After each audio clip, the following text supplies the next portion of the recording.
Hello, and welcome to another Tuesday night music show with Mr. Howie Darkstar, our superstar producer and engineer, and Swingin' Jay, Brannan. Hey, everybody, it's water. Of course it is. Sure. So, I wanted to talk about something that we've discussed a little bit, but I thought it would be cool to do a show on it. Talk about kind of how we structure things at weddings. I just did a video about some dinner things that I've ran into. We talked about a little bit on Howie's show last night briefly. And I know that depending on where you live in the world, kind of depends on how things are structured at your event. So I thought the first thing I do is ask Howie how things typically go when you're doing a wedding with dinner. Dinner's like the first thing you kind of do, right? Well, first we do the grand entrance. And depending on the couple, most of them will do their first dance, at least here after dinner, but some of them do that right away. And then we go into dinner. Okay. Yeah. How about you, Jay? Briefly, tell us how it goes. After cocktail, grand entrance. The trend lately has been just the bride and groom. I probably had 40% of my weddings only be just the bride and groom get introduced. That's nice. It's super nice. It's easy. Super nice.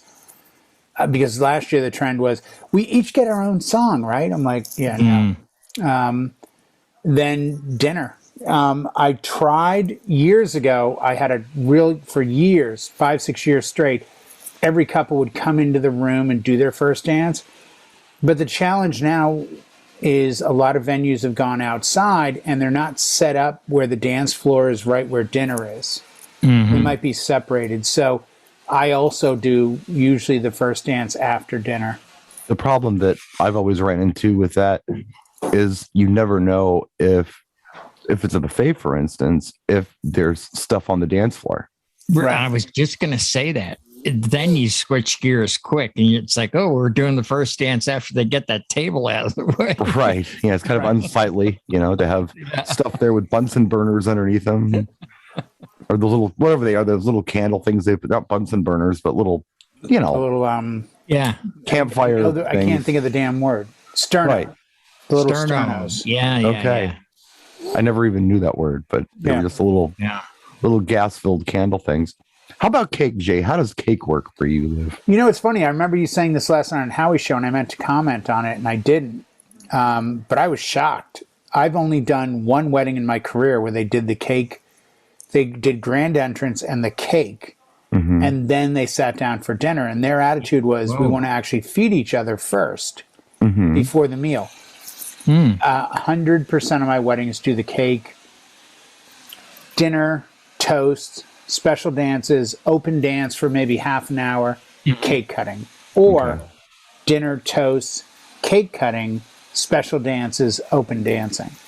Okay. There's really only 2 spots for it. Sure. We all structure things different. Briefly, I'll tell you how it typically works in my market. It's a grand entrance. They immediately cut the cake when they come into the room. The reason they do this, the reason they do it is because cake is dessert after dinner. So this gives time for catering to get the cake ready to serve for dessert, if that makes any sense to you. If there's a prayer, they do a prayer and then immediately jump into food. And whether it's sit down or buffet, what I ideally like to do is get everybody served, including entree, before we jump into any toasts and speeches. After the toasts and speeches, at that point, catering has the cake cut up and ready to serve. I can announce that it's time for dessert. There's cake over by the bar, or they will bring you cake. Catering might do that sometimes at some of the higher end events. And then, whenever the floor is cleared of anything that might be on there and the couple's ready, we'll then do a first dance. And we're uninterrupted from the first dance all night long. I don't have to stop and do a cake cutting. I don't have to stop and do anything. It's uninterrupted. Except like garter bouquet or anniversary. Yeah, if they do that. I mean, there are other things we do, but it's all dance oriented. I don't have to stop and do something that's different. Now, you know, I'm usually. curious, in your market, and this happens out here a lot at hotels, not as much the venues I normally work, but at a lot of hotels, their big thing is there is a dessert course. If it's a plated wedding, not a buffet, but if it's plated, they'll actually have a dessert course, and there will also be the cake. So out here, the trend has been to have a dessert bar, like donuts, cookies, whatever, and then a very small cake that the bride and groom cut just to show that they cut their wedding cake. No, we do that sometimes too, in a way. Yeah. What they'll do, and it's probably about 50-50 right now, is they'll have kind of a ceremonial cake, or it's like a fake cake, all tiers except for the top tier. Yep. Yes. If that's the case, There'll what be they a sheet typically cake do, in the back. yeah, there's a sheet cake in the back. So what I will do, instead of doing the cake cutting immediately, if the cake doesn't have to be cut up and ready to serve for dessert, I can then hold it until after the toasts and speeches. And when that's over, I can announce cake cutting, which at that point is usually in the middle of the dance floor where everyone can see it. Right. Everybody gets pictures. It's a thing. Then I can announce dessert is served. So that's an alternate way that we do it. Yeah, I don't, and it's happened a few times this year, and it's kind of shocked me where we've done cake cutting. And then I've thought, okay, the schedule is cake cutting, first dance, father, daughter, mother, son, open. And I go for open dance and no one is there. And I'm looking around like they're all seated. Eating cake. And I'm like, oh, and I have to run up to the bride and groom and go, hey, let me do like 10 minutes of just music because it's apparent that they just want to eat the cake. So I'll announce to have you come out and have everyone join you to open the floor. But yeah, that seems like a new trend. But that when you said it last night about the dessert, I'm like, man, even the hotels that serve dessert, I never would say dessert is now being served, because the only time that comes up is like a dessert bar. The wedding I did Saturday night, they had a quiet cake cut, which means photographers, bride and groom. Yeah. That's it. Then we did father, daughter, mother, son, because when they got introduced, they did their first dance and their toasts, which was great. Knock them all out. And then they went into the two special dances after the cake, and we opened the dance floor. They had a dessert bar that I had to announce after the cake. Now the dessert bar is open. Yeah. But at the same time, please join the bride and groom on the dance floor. So, you know, it gets a little weird. But what they did that was interesting, they then had a second meal. And I know you guys ragging me about the times. You're going to love this. They hit the dance floor at 7:30. At 8:45, they had a fry station open up. So you could get French fries with different toppings. The wedding ended at 10. I mean, it started at 8 o'clock in the morning, as all my weddings do, as you know. Yeah, no, I was kind of like, why are you bothering to feed them? There's like a 2-hour window after dinner. Like, I'll tell you why. And I'm getting a little ahead of myself here because I wanted to address something else that you had mentioned. Okay, well, do that first, and then no. I want to address this because it's right there. Back. It's right in front of us. Why do they feed people right towards the end? It's something here in Wisconsin that I call beer pizza. Yeah. And it's just something to kind of absorb the alcohol. Right. Anybody who's been drinking, so you know. Why would you do that? It doesn't work. You know, scientifically, it does not do it. Doesn't. Beer pizzas happen. By the way, Brian, just to correct you and Howie real quick, because I feel like this is actually an area where I might be an expert in. Yeah, beer pizza is something you want to go after at about 2-3 in the morning. Yeah. If it's not available, I suggest muffins, scones, and croissants. Usually it's served here at about 10:30.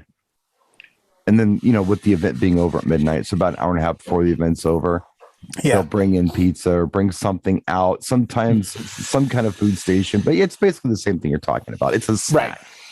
So by the way, before we move away from the cake, I have traditionally always, advised the couple, hey, put the cake cutting off as long as possible, because typically once you cut the cake, you're going to lose a third of your people. Older folks bail. They're gone. I mean, is that not a thing anymore for you guys? I've always followed cake with the anniversary dance. If the cake is later, because the anniversary dance to me is a dance that the older married couples are going to stick around for. And I've even gone so far, after talking to Brian about this years ago, I've created that older people set where I'll do the anniversary dance and then, like, you know, bust out some Beatles and some 70s and, you know, things that they may be really enticed by, and then work it into newer music so that that group stays longer than expected. By the way, real quick, because I'll forget, I did a ritzy wedding 2 years ago. Ritzy meaning six-figure wedding. At the end of the night, I was asked by the bride and groom to tell everyone to go outside for the grand exit. I did. They went outside for the grand exit, and as they walked through the line of guests, lined up, single file on each side, a truck pulled up from In-N-Out and proceeded to serve all of them In-N-Out burgers. Yeah, I've seen taco trucks and things like that. I was just like, and it was a huge In-N-Out truck, and I looked at it like that can't be cheap. Right. There's 200 people here. Like, that's going to cost you some bucks. But it was a great ending to the wedding. And if you're going to weddings, let's face it, how was the last wedding? Dude, they had In-N-Out at the end of the night. Like, that's not a bad ending, you know? Well, the one thing that I wanted to kind of discuss more than anything else would be the dinner thing tonight, because something happened. There's been a glitch in the matrix. And what I mean by that is somebody on one of these wedding.com sites who probably has nothing to do with the wedding business, they just got some kind of journalism degree, so they work for them, wrote something that keeps popping up. I've heard other DJs talking about it. Have you ever had that thing where the couple that you're working with says, we don't want them to clink glasses. Instead, we want them to sing a song with the word love in it, and then we'll kiss. Have you had this? Yes. Okay, there's a new one. I have not. And it was, and I'll be honest, I haven't had the clinking years. of glasses in years, though. It's kind of like people do it out here, but we don't encourage it. There's a new one. And I confirmed this with a couple of other folks that said, yeah, we've recently had people say the same thing. Tomorrow night, I'll find out where they got the idea, because tomorrow night I'm supposed to meet the couple for coffee that I had the wedding with last Saturday, just to hang out, just friendly. So I'll find out where they got the idea. But the idea is, instead of singing a song, we don't want clinking of glasses. We want people to stand up and tell a story about us for us to kiss. That's the new one. I'd like to know where that came from. It came from somewhere. It's not out of the blue, because it's a trend. That doesn't even make sense. Like, that's forcing people to do something at a wedding. It's like when DJs said, "Oh, do you do the Survivor game to see who goes to the buffet?" No, I'm not going to punish tables because they're morons. No, this. I mean, we can editorialize this all we want, but as far as the actual activity goes, but the thing that I'm having a hard time with is general flow. And here's what I'm talking about. The way I've structured my events, which I explained to you how it was, hold all toasts until everyone is served food. Once everyone has food, I'll go to the head table, and I'll say something to whoever's giving the toast. Who's first, maid of honor or best man? Okay. Do you need to go to the bathroom? Do you need to do anything before we do this? Right. Do you need 10 minutes? Yeah. Okay, cool. So I've got all this time people are getting served. I've got all this time that we're waiting for the people who are giving the toast to be ready to give the toast, for the tables themselves to just engage in dinner conversation and be social. Right. If I'm constantly breaking these toasts up, if I'm doing one after salad and then one after the first course and one after the second course, I'm constantly interrupting table conversation. And to me, that's not only disruptive for the guests who are trying to have conversation, but it's disruptive for me. And the reason it's disruptive for me if I have to constantly be on the volume on my mixing board to turn it up, turn it down, worry about a microphone, handing a microphone to somebody, I can't just put on a dinner playlist and go out and be social with the audience. Right. Because what I'll do during this time is I'll approach tables without interrupting conversation. If I don't see a lot of conversation or a younger table, I'll walk up and I'll stand there until someone makes eye contact with me, and I'll say hello, introduce myself. Hey, is there anything you guys want to hear tonight? Sometimes I get some really cool gems. Sometimes they'll say Led Zeppelin, and you're like, okay. But what I can do is then go back and put on a Vitamin String Led Zeppelin song, or something like that. I can put on Nirvana, Vitamin Strings, or whatever the case might be, so I'm not screwing up my dancing. It's a cool way for me to get intimate with the crowd, where they know me personally. We're on a first name basis. I'm more approachable later. They like me. They're going to respond, play along. Yeah, when I say come out 100%. On the dance floor and things like that. It's 100%. Nice. I can't do that if I'm constantly on this volume control, turning it down for people to sing songs or tell stories. Can't do it. Don't break up the flow. It's the biggest sin at weddings. Break up the flow. That sounds so strange to me. I've never heard of this. It's like trick or treat. Oh, you got to do a trick for us to kiss. Come on. Well, the clinking of glasses is a thing, and I understand kind of where the couple's coming from. I mean, I don't. But it's very self-serving, isn't it, Brian? When the couple says, I know people customarily clink glasses when we kiss, but instead of that, we want to hear about us. Like, talk about me and my husband. Talk about my husband and me. Like, more editorial, and I appreciate it, but I want to get to the heart of the matter here, and that's that the people want this stuff. So this is what happened to me on Saturday, and I talked about it a little bit on Howie's show. No, I think it was after. I said something about it on your show. I remember that you having this discussion last night. Even I was kind of taken aback, like, wow. What are you talking about? So yeah, I never heard of it. I haven't had the sing a song thing in a long time. No, but that was a thing for a while. It kind of went away. Years ago. So I announced this because as soon as somebody starts clinking, I ignored it, actually. Whatever they said, I kind of ignored it. I just went into dinner music, and all of a sudden, 30 seconds in, some table starts ding, ding, ding, ding, ding, ding. So Ben, the groom, runs up and says, tell them to stop. They got to tell a story about us. Like, all right. So I get on the mic and I say, okay, listen here. Instead of, they do not want clinking of glasses. What they like you to do is stand up and tell a story about them. So here I am. Okay. I got to have a wireless mic ready. And somebody stands up and says, I want to do it. So I walk over there. And by the way, I'm hopping off of a portable stage all night doing this, by the way. Right. And you got to play Phil Donahue. Am I aging here's the mic. I'll turn the music down. Yeah, tell your story. And they're like, well, I don't need a mic. I'm a theater major. I project well. Okay, fine. Okay, I got the mic.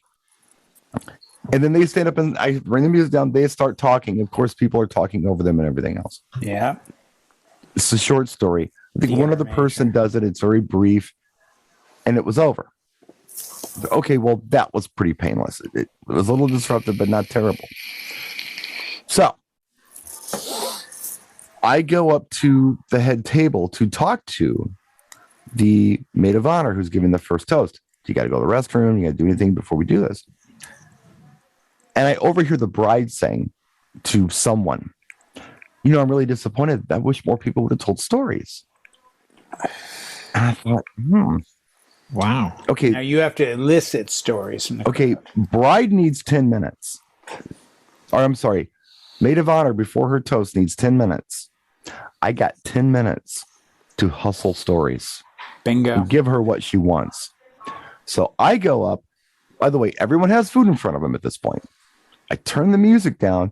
I get on the microphone and I say, so if you really want to make Ashley's night, she'd love to hear some stories. Does anyone have a story to tell? And a couple people raise their hands. Fantastic. I look at a guy, he's first. I'm like, okay, by the way, can everybody hear me okay? It's because I'm holding the microphone up to my mouth. Notice what happens when I do this. So this is the microphone they're going to be using. If you can't hear them, it's because they're holding it too far from their mouth. Let's give it up for our first speaker tonight. Hand them the mic. They tell a story. And it isn't very long. It's 2 minutes. So I take the mic back from, does anyone else have a story? Someone else does. So I hand them the mic. They go a little longer. So I'm thinking to myself, all right. And I've got everybody's attention, by the way. I'm not interrupting anybody because they've had their table conversation. All right. We got the one more story.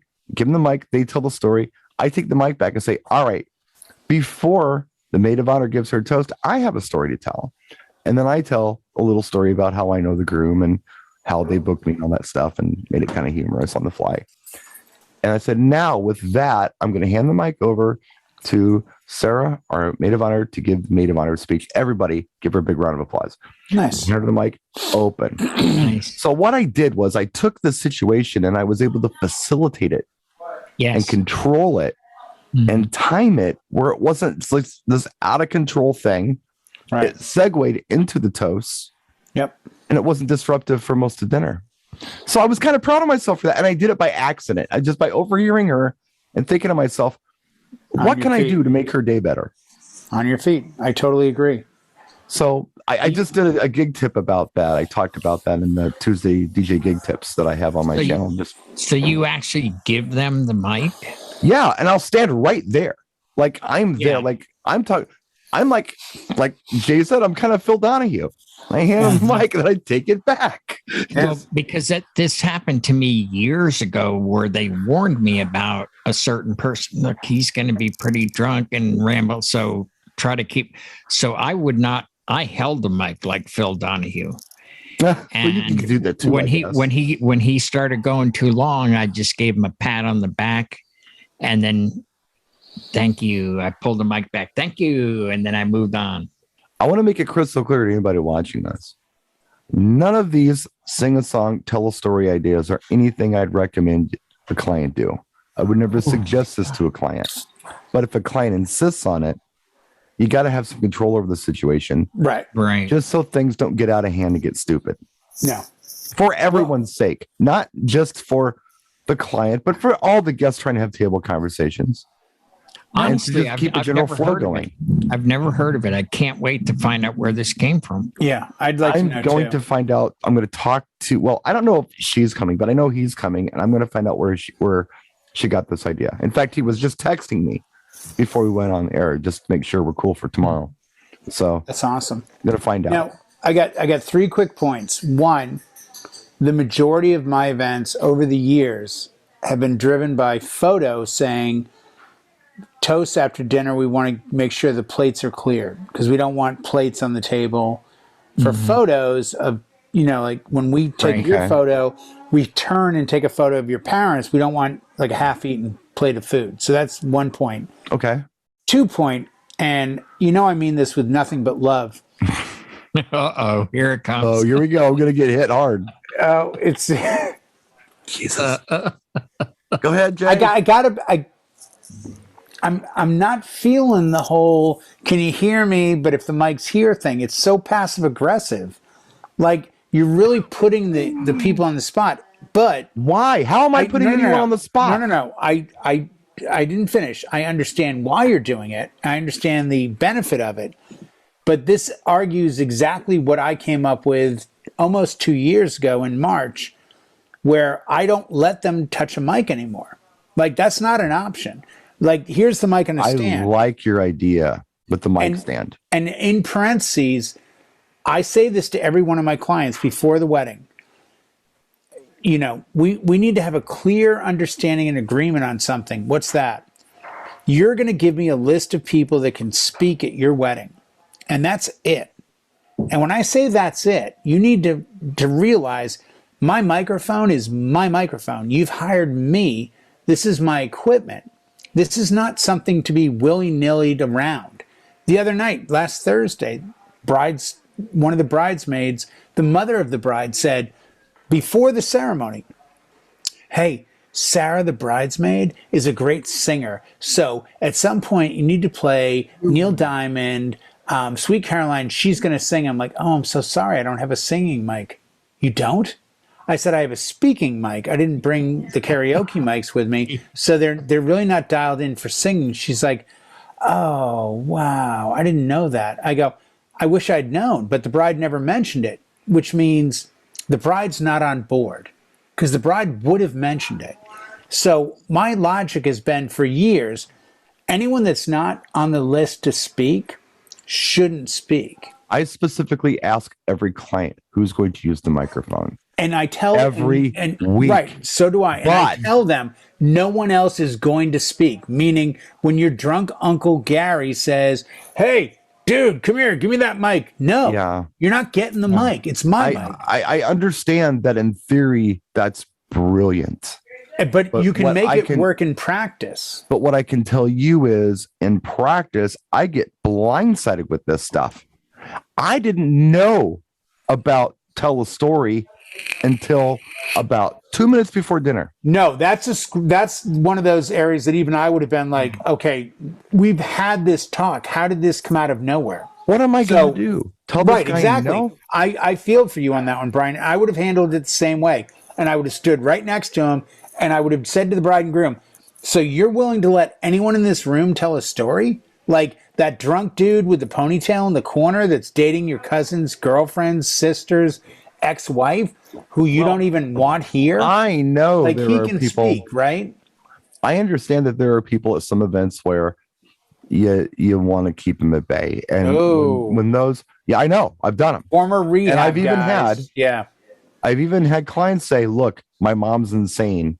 Yeah. My brother's just listen to nothing rehab. She says. Right. Ignore 100%. That lady. She's nuts. Yep. 100%. But then there are weddings like I had on Saturday where it's the Brady Bunch. Everybody is a square there. I mean, they're just nice people. Sure. And those are joyous. They really are. It was a small, intimate wedding. So everybody there, they knew everyone. Right. They were people. I totally get that.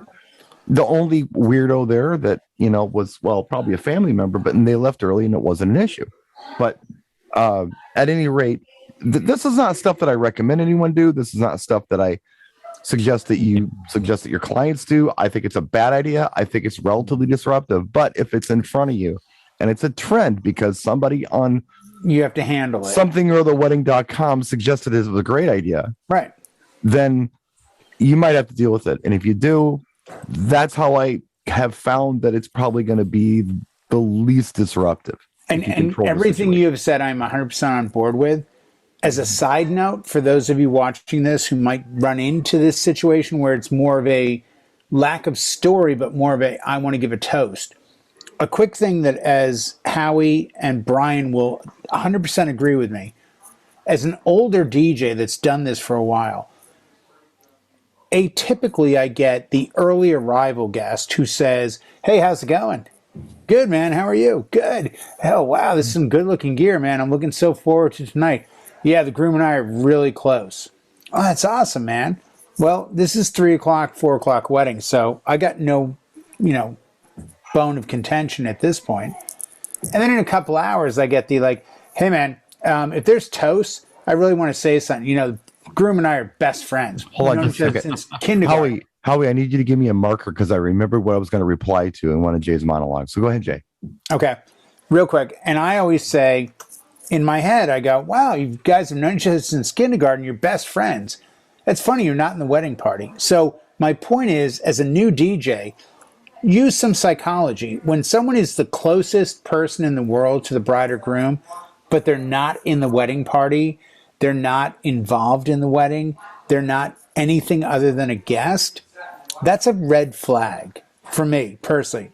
So when I go to a groom or a bride at a wedding and I go, "Hey, by the way, the dude in the blue suit earlier today mentioned that he wanted to speak later. I told him we didn't have time." And they 100% look at me and go, "Oh my God, don't let him speak." I'm like, exactly. So there's a reason why you tell your clients the only people that get the mic are the ones that you tell me. Oh, I agree. Others don't speak. But when Brian is faced with any table can tell a story, to me, that's dynamite just waiting to blow up. It was fine. It did work. It went fine. There's your marker. Thank you. Thank you. I needed the marker because I was going to reply to something he said and then it turned into something else. So I want to address my passive aggressive microphone speech that Jay doesn't like. Do you agree though? I will say this. I will simply say this. You Okay? know it is. I will simply I think it's say a great this. speech, but it's passive aggressive. Well, how can I say this as tactfully as possible? You I guess ignorant just come right out and say Oh. it. It's in the delivery. Not everyone's going to be able to That's pull true. this off. No, Right. Now, the way I talk on the microphone is different than the way you talk on the microphone or how he talks on the microphone or anybody watching. This is, and I hate to use this word, but this is masterclass. You can't just do it. You have to know how to do it. You have to do it in a way where it's funny and it's informative. It's on the delivery. The trade-off for not doing it and pulling it off is that everyone does this shit. No one can At hear the waist. you, Yep. and they look at you like you're an asshole Yes. because you're not turning the mic up. Like- so if I do this funny bit, and it's a bit that I do. It's a comedy bit. I think I saw George Carlin do this exact bit once. Yeah, I'm sure he did because he was passing the mic around to the audience. He encourages the audience to say things. He always does that. He loves hecklers. I hit Brian right where he lives. He loves hecklers. No, Brian makes a good point. It's in the delivery. I think Of course. one of the three of us could pull it off. Oh, I guarantee we could. And I've done it. I've had to say to people, I do it funny. Yeah, you know, I do it in a funny way. I say things on the microphone that I know most people couldn't get away with. right. But it's the relationship I have with the audience. Exactly. I get this relationship by going to the tables and saying hi to people. And dude, I'm not your You build a foundation. I'm not a so cookie when cutter. you do it. I'm not a cookie cutter MC. I've never have been. Well, you took all those courses, so I know that you're in a different realm. courses. I took no courses. No, I heard that you took a lot of those, like they were $2-3 grand a course, and you took those things. Never. Really? Oh wow. Never. I try things. And Brian's idea, it worked for me when, you know, the father of the bride asked. He was dying, and they all knew that this was going to be his last hurrah type thing. And he said, God, you know, they had already done the toast, and they said, hey, my dad would like to say something. Absolutely. You know, he was, you know. So we set him up and he started dropping the mic, and I just gently went up behind him and I moved his elbow up so the mic was up, and then he could hear. Then I backed away and went back to the booth. And when he dropped the mic again, the audience was on my side, and then they started, hold the mic up. Right. And that's the point. It's not that anyone. It's not that anyone who has this microphone is going to listen to you. It's that No. everyone else who doesn't have the microphone heard you. They don't. And will police it for you. Right. I tell everyone, like, Yes, here's the deal. The mic is, here's how it works.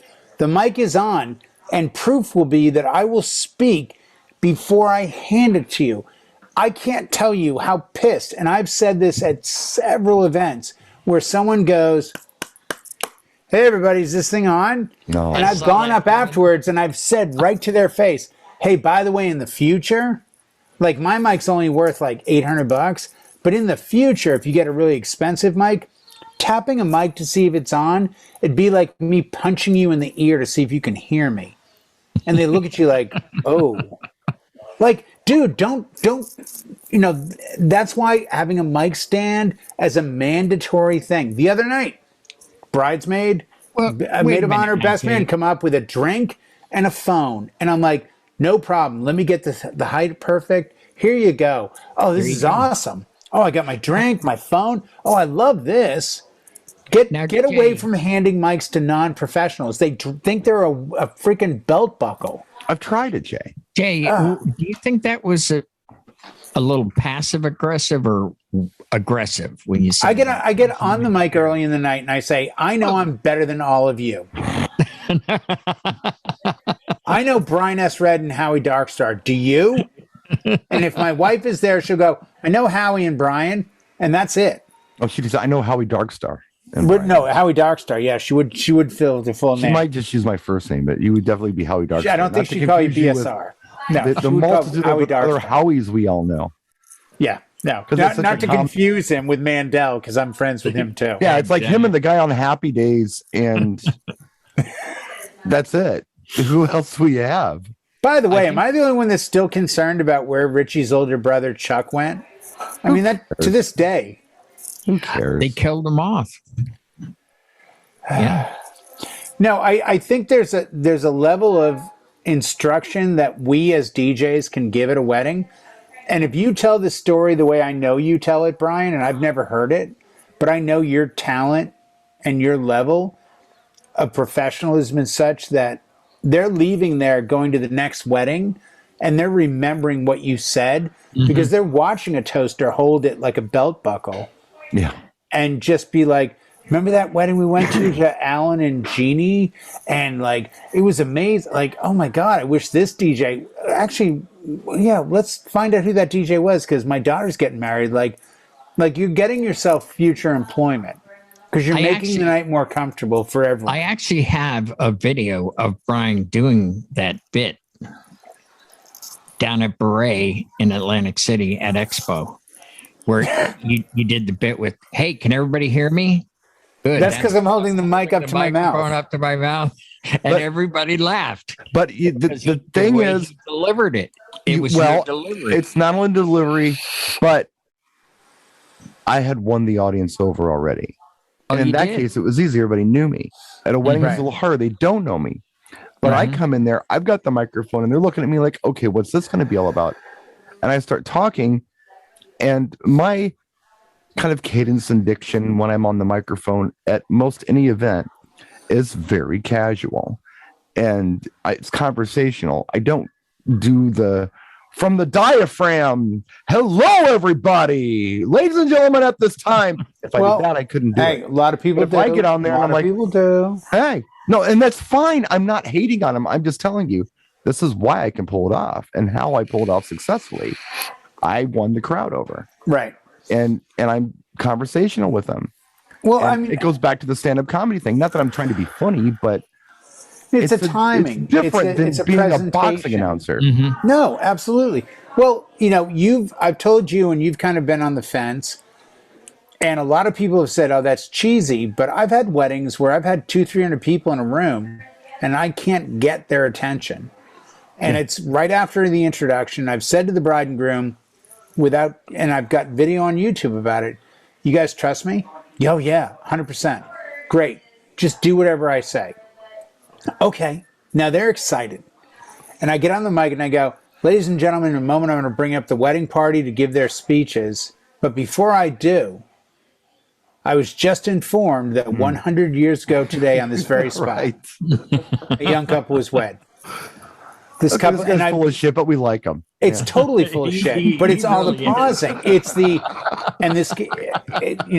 this young couple spent the rest of their lives deeply in love, successful and happy. Pause. And according to their DJ, right before the maid of honor's toast, they kissed while everyone yelled, I love you. And I look over at the family who's like half laughing, half in tears. And I purposely stop and I go, so to continue this beautiful tradition from 100 years ago today, on the count of 3, if the bride and groom would please kiss while all of you yell, I love you. 1, 2, 3. Boom. They all scream, I love you. The bride and groom kiss. For the rest of the evening, anytime I get on the microphone, the room goes silent. Good. Because their attitude is, and I stole this from Scott Favor. Scott Favor, at some point, years and years and years ago, had made a statement on a microphone at a wedding where the comment was, I want you to know, at any point tonight where I speak on this microphone, I promise you, it will only be to make the bride and groom happier.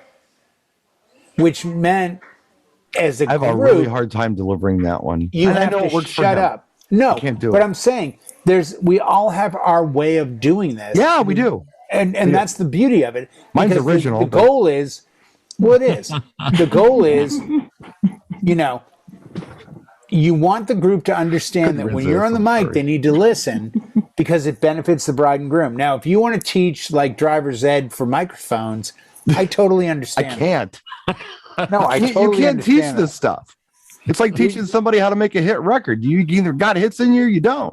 Well, that's the thing, though. But you're giving them a little push. You're giving them that little like, hey, by the way, it's not a belt buckle.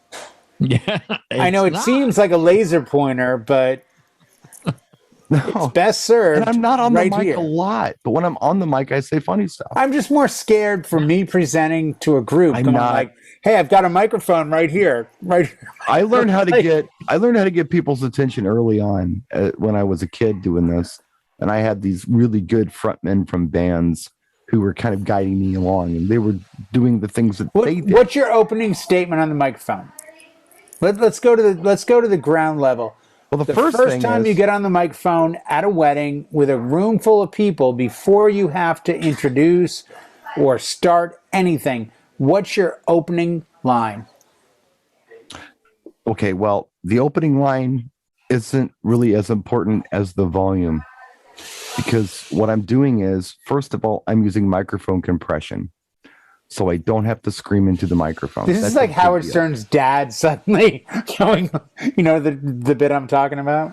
I don't know the bit, but I know Howard Stern does the same thing. He's got a lot of microphone compression on his show, so he doesn't have to speak loudly. He can talk normally, and you're like, wow, it's like, the voice from God. It's very loud. Right. Well, I use microphone compression. Now, I'm using, it doesn't matter what speakers I'm using, but the volume has been low all night, and the mid-range has been not harsh at all, so it's not occupying that frequency in the room, so everyone's been able to have conversation. When I come on, the mic is hot, and I say, hey, how's it going?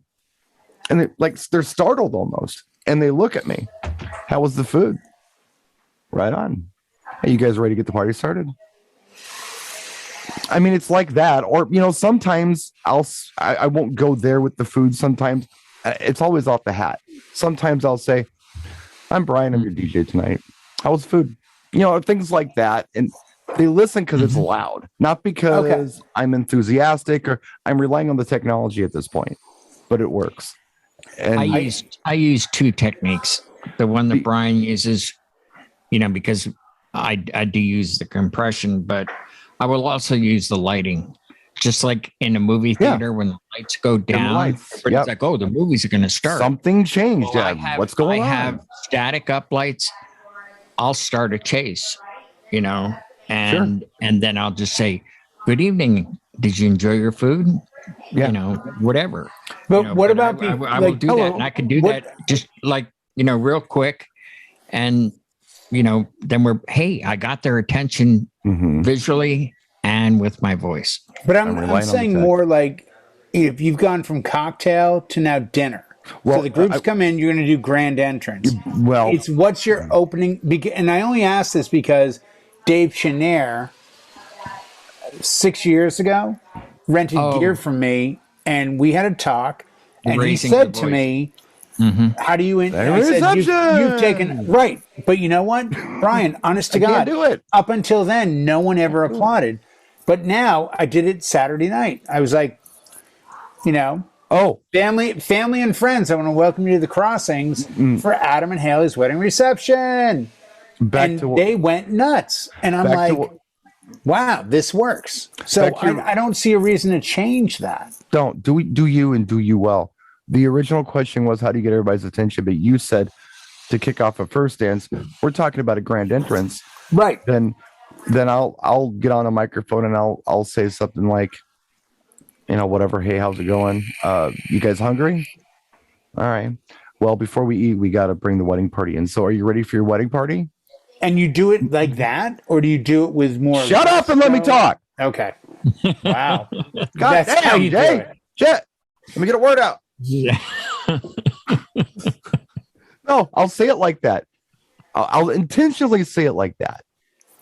Like sometimes I even try to stumble it. Like, you guys ready for the wedding party? And then, you ready for your wedding party? And they'll, let's try that again. Are you ready for your wedding party? Then they clap, and then you bring them in. So That's Your version one of opener, going but up. it always depends on what I'm doing. I mean, it's never the same. I don't have a script. So whatever feels right, I do. And I try new things sometimes. But we all want the same thing, Brian. We want the room to understand that we're the focus of attention when we're speaking because we're doing something for the bride and groom. Right. That's all I'm trying to get to is what's the no one best, argued that. No, I'm saying, but what's the best, opening line? Because if I get 100 DJs, I might get 100 different opening lines, like yours. Hey, you guys good? Like, you hungry? Like, what's up? That's kind of like saying, what's the best joke really as a have to be comedian? an opening line. No, I don't think it is. What's the best joke? I think it's to the center of the dance how do you floor, open up? and boom, I tap, and boom, the spotlights come right on me, and they're like, people will follow lights. They just do. Absolutely will. And then you can talk calmly like Brian does. Hi, family and friends. Welcome to Jack and Jill's reception. And I don't have to, I haven't done that, crescendo voice. You don't have to sometimes. They're listening because the spotlight is on me. And then when I'm done talking, boom, spotlight's off of me, and I'm off to the side out of the picture. And then I'm doing the introductions, and then the lights go on to the people that are being introduced. As artists, we all do things a little different. I mean, otherwise it would be very boring. We all have a different thing. But I for give me, cues. what I've kept in mind are a couple of things, and that is one of the big ones is, and I say it all the time, it's under promise, over deliver. So if I come on like this weird, shy, timid, I have never DJed a wedding before kind of thing, and then I do something kind of over the top afterwards to get their attention, and it could be just cranking up the song and pressing play, like because the volume wasn't quite there or whatever, and I'm 6 decibels higher than I was when I was speaking with the music. It's a lot of things. But it's all art, it really is all art. If it's scripted, it's boring, I think. I mean, if you say the same thing all the time, that's fine too. You found something that works, stick with it. But I'm always changing, and I never say the same thing over and over. I just don't do it, No. But I'm that comfortable as an MC. Not everybody's there, and I get that, and that's fine. Yeah, but that's a cop out a little bit, because that's how is that a cop out? Because you're saying what I do is inferior to what you do, because you're like winging it as you go. What I mean by that, and I don't mean to insult you. That's what you're saying. I don't mean to insult you. What I mean is, if I were to do the same thing over and over again, personally, it would be boring. Right. Because I know how I do that. I know how it works. If I get I do as well. If I get really comfortable with rhetoric speech, it doesn't flow anymore. It doesn't sound sincere anymore. And it's just like, I don't know, it's like playing music for a crowd. I don't believe that you should play the same set every night, because every crowd's a little different. Well, and when you have a crowd in front of you, they're going to respond differently to how you. Let me ask you this: Do you get a Jay? Do you get a round of applause when you start speaking? Get a round of applause when you stop speaking, I think. So. When you first start speaking on the mic, do you find the audience is on board with you, or do you find that they stop and then listen to you? Because I would much rather I don't get applause on board for a grand entrance.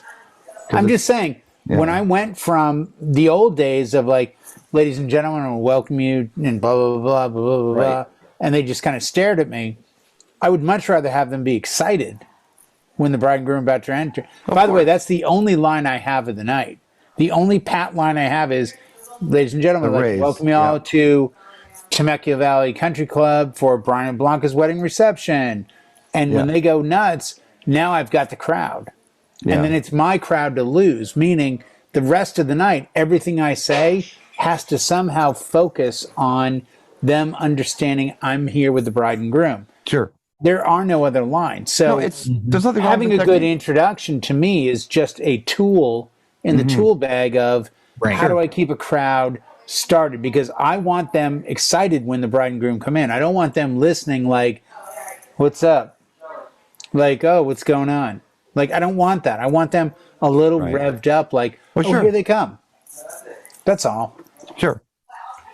And I don't know, here it just seems like They're just happy to eat. They really are. Right, exactly. It's been a Well, long day. but Brian, this is the benefit of having this show is learning that in different marketplaces, there's something I can learn from everybody who does things that I do, but in a different way. Yeah. So that I can then take that to my events and say, wow, you know what? I like that thing about telling the stories that Brian did. Let me see if I can incorporate that somehow between this and this, and it makes something better. Because all we want is our clients to be happy, so that we get more events, and then we make more money. I'm going to try what you said, Jay. I'm going to try it once and see how it goes. But typically, I just want them to listen, and I give them the visual cue, and then I want the applause to be for the guests coming in. And I do too. Scott's a great guy. I love Scott Favor, but Scott Favor's a party clown. And he needs everyone to look at him. And I don't want the attention. I'm just not that guy. Right. And I totally get that. But Dave Chenair, who's on this channel, as are we, did this whole thing. And he said, this is one of the things that I picked up that really worked for me. Try it. Yeah. And I went out the next day and tried it at a wedding. And it was like, holy shit. Like normally these people just stare at me. They don't do anything. Now they're all applauding.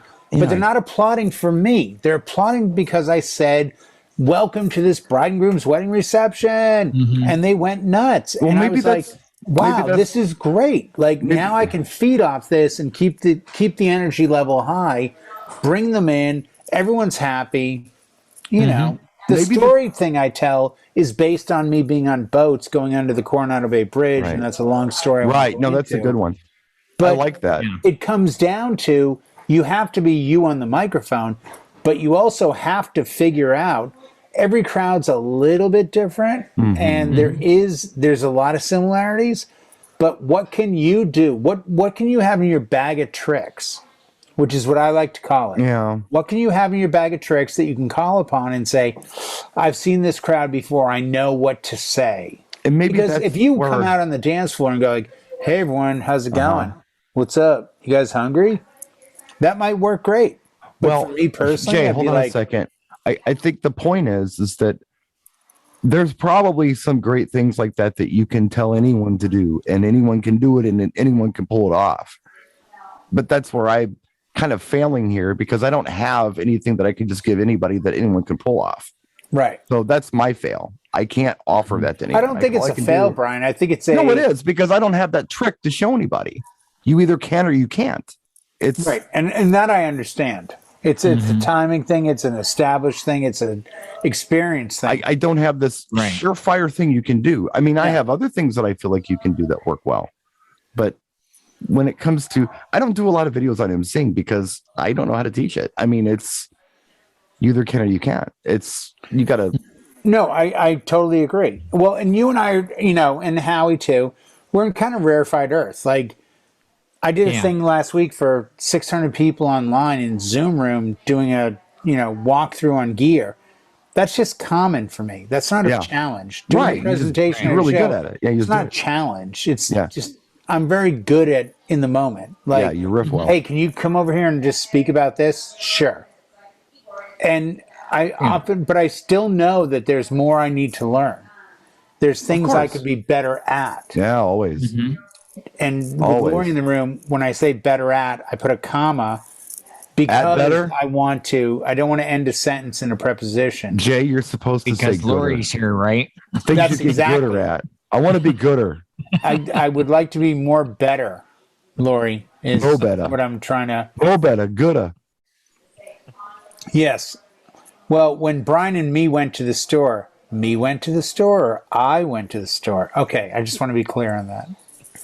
She's laughing off camera, Gary. Me and Jay go. Me and Jay do all kinds of stuff together.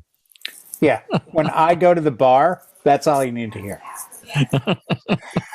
Thanks for watching, everybody.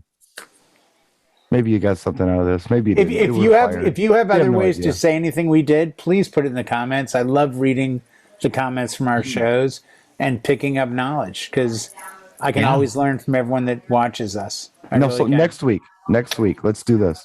Yep.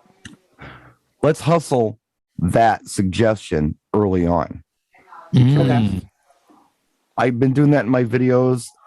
like within the first 30 seconds, introduce the subject and say, what do you think? Let us know in the comment section, and then go on. Because when you do at the end of the video, a lot of people didn't make it that far. So Okay. No, that's fair. at the beginning, we'll get more. No, totally. As an experiment, let's just try it. No, We'll I count the totally want to comments do from it. By the way, this where video. are you on Vimeo? Where are you putting your videos? You're on Vimeo or? Yeah, Jim, something like where's that. your channel? I don't know. Is it on Twitch? There's a couple out there. Something. Oh, you're on this format. Okay, I got to check that out. Yeah. Yeah. We'll see you next week, everybody. Thanks for watching.